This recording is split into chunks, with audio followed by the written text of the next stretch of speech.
Et à présent, mesdames et messieurs, nous aboutissons à notre troisième sujet du jour, centré sur l'effet et l'importance des musées et des festivals culturels sur l'attraction touristique et la promotion du tourisme en Égypte.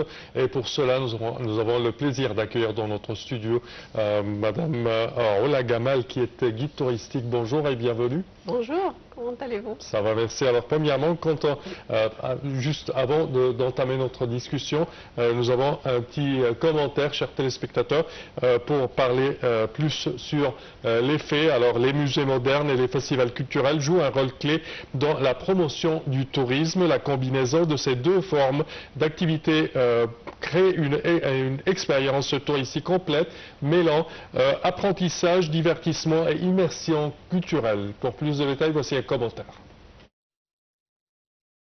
Les musées modernes et les festivals culturels jouent un rôle de plus en plus important dans la promotion du tourisme au niveau local et international, ces événements étant devenus des destinations incontournables pour les amateurs d'art, de culture et d'histoire. Les musées modernes, à travers leur exposition interactive et leurs collections artistiques et historiques, attirent un nombre croissant de touristes à la recherche d'une expérience à la fois éducative et ludique. Ces musées s'appuient sur les technologies modernes telles que la réalité virtuelle et les écrans numériques pour proposer un contenu attrayant qui enrichit l'expérience du visiteur et renforce sa compréhension du patrimoine culturel. Quant au festival culturel, il contribue à dynamiser le tourisme saisonnier en proposant des spectacles musicaux et théâtraux, des ateliers d'artisanat et des plats traditionnels, reflétant l'identité culturelle du pays. Ces événements offrent également l'opportunité d'interagir avec les habitants locaux et soutiennent directement l'économie locale en stimulant l'activité des hôtels, restaurants et commerces. Les experts en tourisme soulignent que la combinaison des musées et des festivals crée une expérience touristique complète, alliant apprentissage, divertissement et interaction culturelle, ce qui rend le pays plus attractif sur la carte touristique mondiale. Alors que certains pays cherchent à renforcer leur investissement dans ce secteur, les spécialistes estiment que le soutien aux musées et aux festivals culturels constitue un investissement à long terme, contribuant à augmenter le tourisme culturel, à élargir le cercle des visiteurs locaux et internationaux et à générer de revenus économiques durables. En résumé, les musées modernes et les festivals culturels renforcent le tourisme en proposant des expériences interactives, éducatives et ludiques, mettant en valeur le patrimoine et les arts locaux et créant des opportunités économiques et touristiques. Les festivals attirent les visiteurs à des périodes spécifiques et soutiennent le commerce local, tandis que l'intégration des musées dans les festivals peut enrichir l'expérience culturelle globale. Investir dans ces domaines rend le tourisme plus durable et attractif, tant sur le plan local qu'international.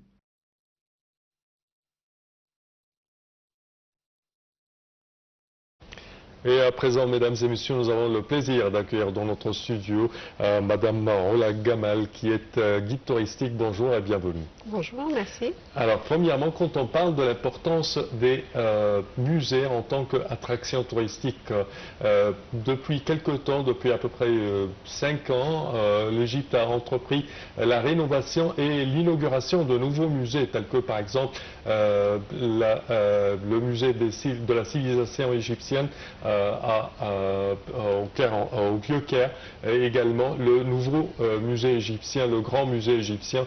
Alors, quel est l'effet de cela sur les touristes et l'attraction touristique? Bon, les musées, c'est le sujet d'actualité, évidemment, avec le GEM, le grand musée égyptien. On a vu cette foule, cette marée humaine qui n'a pas cessé d'aller le voir, d'aller le visiter depuis le 4 novembre, date de son inauguration. Alors que ça faisait déjà 2 ans qu'il était inauguré quand même, une inauguration expérimentale. Mais depuis cette fête extraordinaire qui a attiré tellement du monde, touristes étrangers, touristes égyptiens, les Égyptiens qui sont venus de partout pour le visiter. Et c'était vraiment un mouvement inattendu. Donc on ne s'attendait peut-être pas à ce qu'un musée attire, je parlerai plus ici des Égyptiens, parce qu'on croyait qu'ils ne s'intéressent pas à leur histoire, que... Depuis des décennies, le touriste égyptien, en visitant les monuments égyptiens, constitue un fragment du chiffre réel du tourisme en Égypte. Exact. Donc, il ne faut pas négliger les touristes égyptiens parce que quand il y a des crises mondiales, le tourisme dépend et se tourne vers le tourisme local et des Égyptiens. Donc, il ne faut pas négliger cette part d'Égyptiens, même s'ils payent un ticket moins cher que le touriste, hein, certes, mais ça se... L'afflux, évidemment, ça compense le nombre des touristes. Donc cet afflux, ce nombre d'Égyptiens, on est 110 millions d'habitants, et donc on peut tout à fait faire une catégorie à part des touristes égyptiens qui peuvent contribuer même dans la rentrée économique de ces musées. Donc ce musée, bien sûr, a mis le nom de l'Égypte partout dans le monde ces derniers temps. C'était un élément d'attraction. Tous ceux qui n'avaient jamais entendu parler d'Égypte, et je doute qu'il y en a, mais je pense les 8 milliards sur Terre ont entendu parler du nom de l'Égypte avec ce dernier musée qui a été inauguré.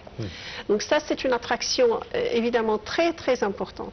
Le musée n'est plus le musée d'antan qui est juste une visite ennuyeuse avec des pièces des milliers de pièces qui sont entassées dans des caisses et qui ne parlent pas. Aujourd'hui, les pièces parlent.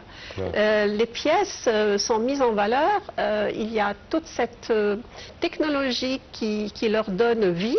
Il y a le VR, la réalité virtuelle, il y a le tactile, on peut toucher les écrans, on peut toucher pour écouter. Donc on est en communication, en interactivité vraiment aujourd'hui avec le monument, avec la pièce exposée. Il y a les étiquettes qui sont bien mis également, bien expliquées par des spécialistes. Il y a les audioguides, il y a les écouteurs. Donc il y a tellement de facilités. Le musée, aujourd'hui, les musées modernes sont devenus un lieu qui attire, un lieu qui est confortable à visiter, où on peut passer toute une journée. Ce n'est plus la visite ennuyeuse qui n'attire pas. Donc ça, c'est très très important. On est à la hauteur maintenant des grands musées qu'on citait avant comme exemple, le Louvre, le British Museum. Maintenant, on est en compétition et on a dépassé, je pense. Moi, je connais très bien le Louvre. Voilà, on n'a rien à envier au Louvre aujourd'hui. Je pense, je ne veux pas dire on l'a dépassé, on n'est pas en compétition, mais on est au même niveau. On attire une clientèle très très intéressée par le tourisme culturel. Le musée ne devrait pas aussi être seulement, ou n'est plus seulement le lieu où on vient visiter des pièces exposées. Mais c'est un lieu de culture. C'est un lieu où on peut se documenter. Dans d'autres musées, je ne sais pas au GEM encore parce que c'est encore tout nouveau, s'il y a une bibliothèque qui sera ouverte au public ou pas. Déjà ouverte. Magnifique là-dedans. C'est une bonne nouvelle, ça je n'ai pas eu la chance encore de la visiter, mais au musée par exemple gréco-romain d'Alexandrie, que je connais bien aussi, il y a une bibliothèque. Donc le musée n'est plus juste on rentre pour regarder des pièces. Et ça nous fait remonter en fait à l'époque romaine, gréco-romaine, quand ce qu'on appelait donc musée vient du mot muséon, qui vient du mot muse, qui veut dire l'inspiratrice, celle qui inspire les artistes. Donc le musée a repris ce rôle d'inspirer les artistes, d'attirer les artistes, d'attirer les architectes, d'attirer tout amateur d'art, mais même d'attirer l'Égyptien moyen, simple, qui est fier maintenant de son histoire, de le voir. Oui, on a vu des Égyptiens visitant le grand musée égyptien en Galabeya. Exact. C'était vraiment... Ça m'a fait tellement plaisir. Oui. Ça a choqué quelques-uns, mais... C'est une fierté, je dirais. C'était une fierté. C'était une fierté et ça nous rappelle que dès qu'on met notre histoire en valeur, ça va attirer tout le monde, ça va attirer les Égyptiens. Et petit à petit, la mentalité va changer. Et ceux qui sont allés les premiers jours juste pour se photographier, et pourquoi pas, vont revenir pour plus de connaissances, pour une visite plus approfondie, pour peut-être demander à un guide qui leur explique en détail. Donc c'est toute une nouveauté pour une masse d'Égyptiens. Donc le musée a vraiment son rôle dans le développement du tourisme. Avant ce grand musée, il y avait le musée de la civilisation égyptienne, qui est une fierté aussi. Inauguré en grande pompe. Exactement. Il y a le cortège des momies. Mais quelle beauté! Mais nous sommes capables de faire des merveilles. Oui. Autant les anciens Égyptiens nous éblouissent, nous émerveillent, autant les Égyptiens de maintenant, quand ils s'impliquent, quand ils sont liés, quand on s'approche de notre histoire, ils sont capables d'exceller, de nous montrer une beauté qu'on ne connaissait pas peut-être avant, qui était cachée, qu'on n'exposait pas à sa juste valeur. Donc depuis le musée des civilisations, de la civilisation égyptienne, je pense qu'il y a une renaissance, un éveil qui nous lie de nouveau au musée. Surtout qu'ils ont fait une sorte d'activité ou de musée à part pour les enfants. Et ça, les excursions et les sorties des écoles n'ont pas cessé pour visiter cela. Les enfants voient comment on fouille. Il y a une partie comme si on est sur un terrain de fouille avec du sable et des objets cachés. Et quelle fascination pour les yeux des petits-enfants quand on les laisse jouer avec ça, toucher les objets, fouiller comme les archéologues, et puis faire des activités. Donc là, je pense que l'école pour les petits, les facultés, les universités pour les plus grands, va se transmettre, aura lieu dans le musée. Au lieu d'un cours d'histoire ennuyeuse en classe, maintenant le cours d'histoire devrait être dans le musée, que ce soit pour les enfants ou pour les étudiants des facultés, et même pour les adultes qui n'ont pas étudié ce domaine du tout. Donc le musée deviendra un lieu de connaissance, d'études, d'apprentissage, vivant, interactif, et ça...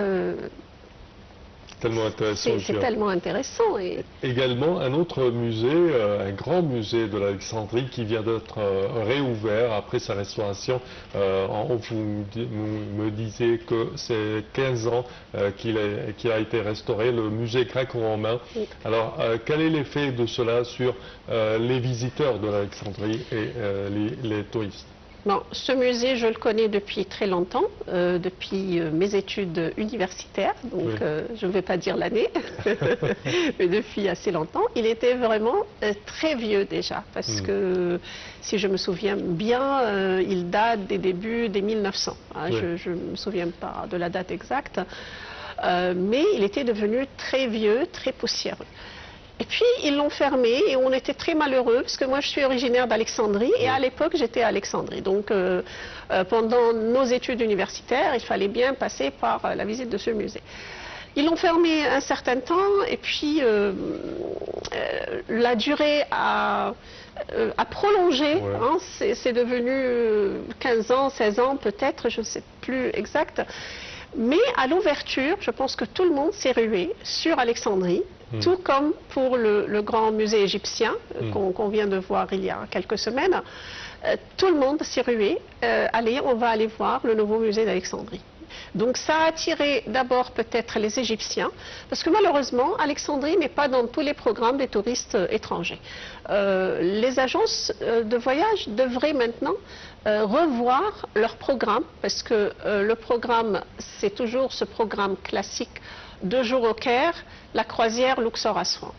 Et ça, c'est injuste, parce que l'Égypte est tellement grande qu'il faut diversifier les programmes maintenant. Donc Alexandrie doit absolument rentrer dans les programmes, quitte à rajouter un jour de plus sur les programmes, au lieu de faire... Même pendant l'hiver, Bien sûr. Alexandrie est incroyable. Et tout à fait, c'est doux par rapport à l'hiver européen, américain. C'est un hiver doux, même s'il pleut, il y a des tempêtes, mais c'est un hiver considéré quand même agréable, doux, un ciel bleu dans pas mal de jours, donc on a des journées très ensoleillées à Alexandrie. Donc je pense que le musée d'Alexandrie, la mise en valeur aussi des autres sites pas loin du musée, donc on peut faire une journée... la bibliothèque. La bibliothèque, évidemment, la bibliothèque, une merveille édifice, je dirais. Tout à fait, tout à fait. Et donc, musée et bibliothèque, maintenant, je pense, cohabitent et se ressemblent. Elle inclut plusieurs musées là-dedans, tels que Shadia Abdel-Salam, Anna-Sadat. Oui, tout à fait. Tout à fait. Donc là, je dirais que le musée prend en quelque sorte le rôle d'une bibliothèque et la bibliothèque prend aussi le rôle du musée. Et donc, si Alexandrie bénéficie de ces 2 monuments phares modernes, en dehors des monuments gréco-romains, anciens évidemment, mais si on parle du modernisme et de progrès qui se fait à Alexandrie, la bibliothèque d'Alexandrie, mais incontournable, au bord de la mer, faire une petite balade après la visite au bord de la mer. Sa forme architecturale est vraiment exceptionnelle, exceptionnelle. Puis le musée donc gréco-romain, pour en finir avec ce musée, les pièces ont été tellement bien mises en valeur. Il y a des guides maintenant à l'intérieur du musée qui expliquent ce qui n'existait pas avant. Donc ça, c'est très important. Le rôle d'un guide pour expliquer un musée, pour un visiteur pressé, il n'a pas le temps, même si les étiquettes sont bien écrites et tout, mais il n'a pas le temps de se mettre devant chaque objet pour comprendre. Il y a un objet qui l'attire, il va vers l'objet, mais il ne sait pas c'est quoi. Donc il s'arrête pour se mettre à lire les étiquettes. Là, ça va doubler sa durée. Il va se fatiguer. Mais la présence d'un guide, je sais qu'il y a des guides très compétents dans ce musée, peut-être qu'il manque certaines langues. Il n'y a pas toutes les langues. Même au grand musée égyptien, il n'y a que arabe et anglais. Et ça, c'est pas bien. Donc il faut ajouter au moins le français. C'est une langue qu'on ne peut pas négliger dans le grand musée égyptien. Au musée gréco-romain, pareil.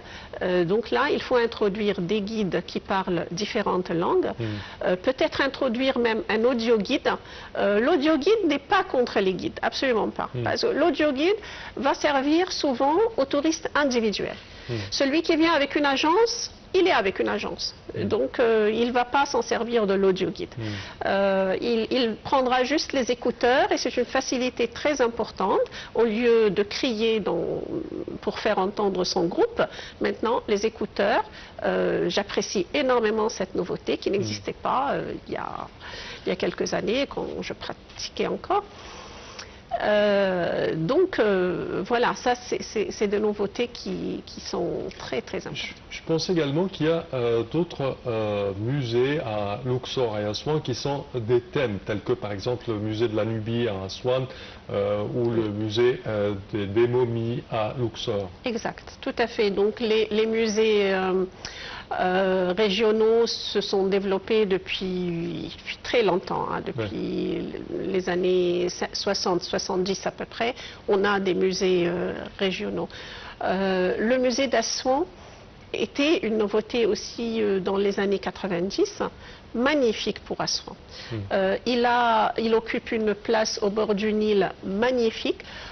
C'était un des premiers musées où on a respecté vraiment l'éclairage, la muséologie, la mise en valeur des pièces.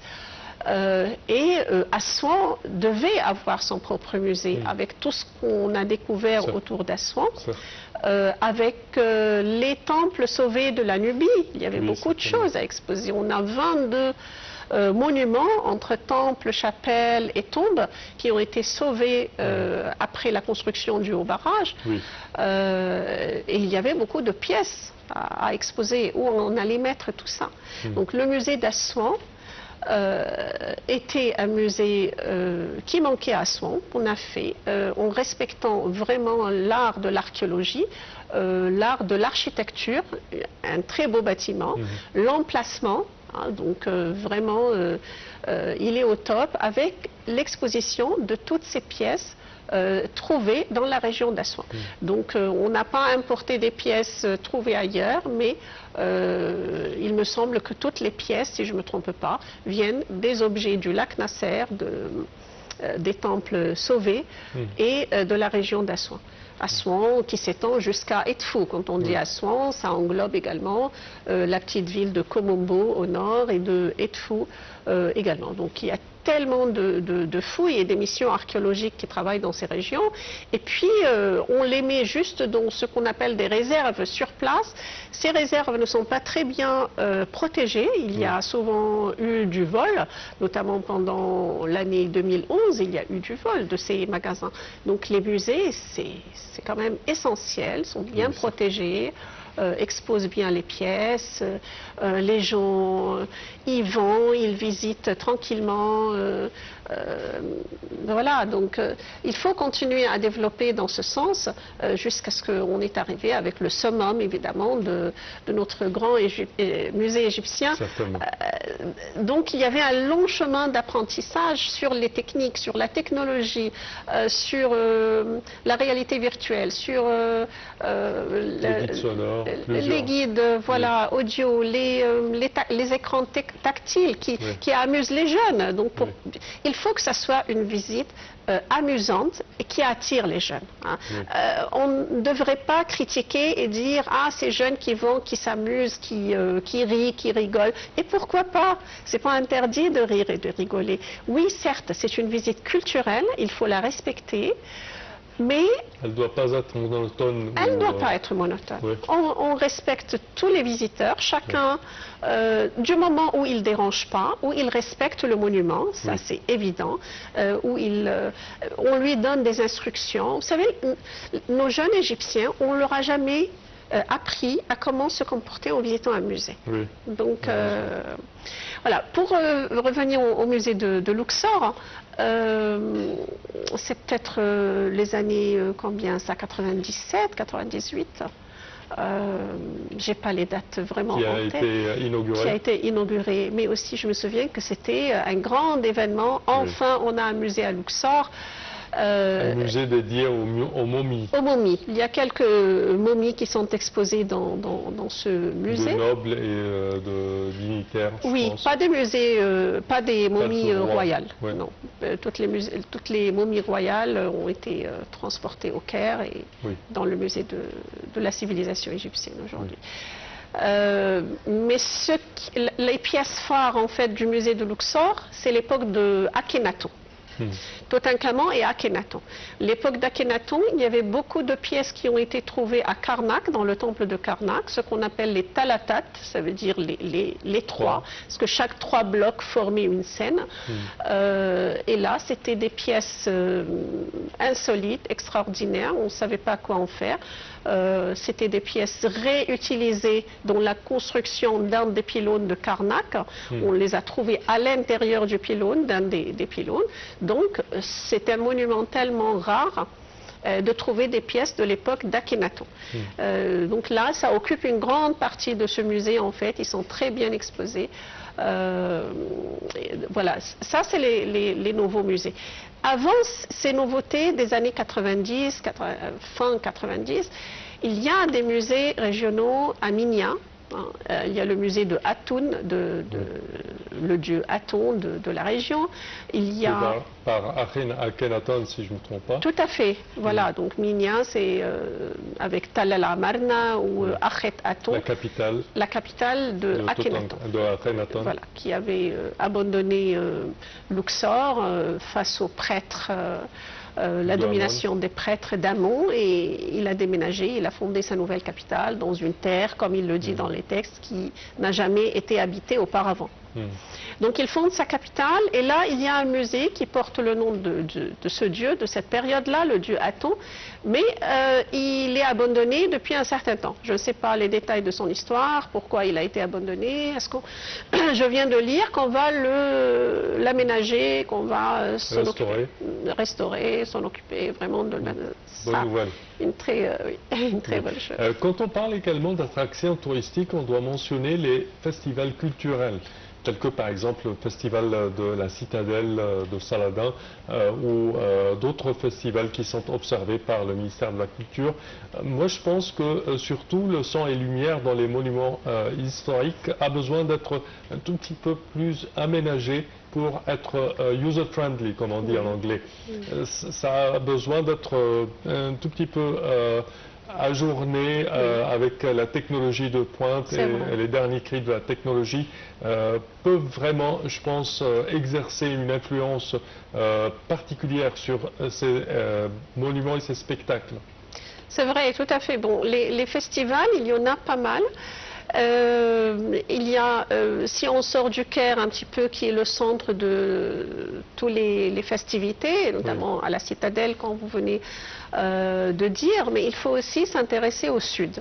Le festival de Luxor, par exemple, du film international, qui cible les pays africains. C'est un festival des films africains. Il n'est pas international, mais il est africain. Et ça, c'est plutôt une très bonne chose. Moi, je suis très pan-africaine. J'adore l'Afrique. J'ai déjà vécu dans un pays africain pendant 2 ans et j'ai adoré ce continent.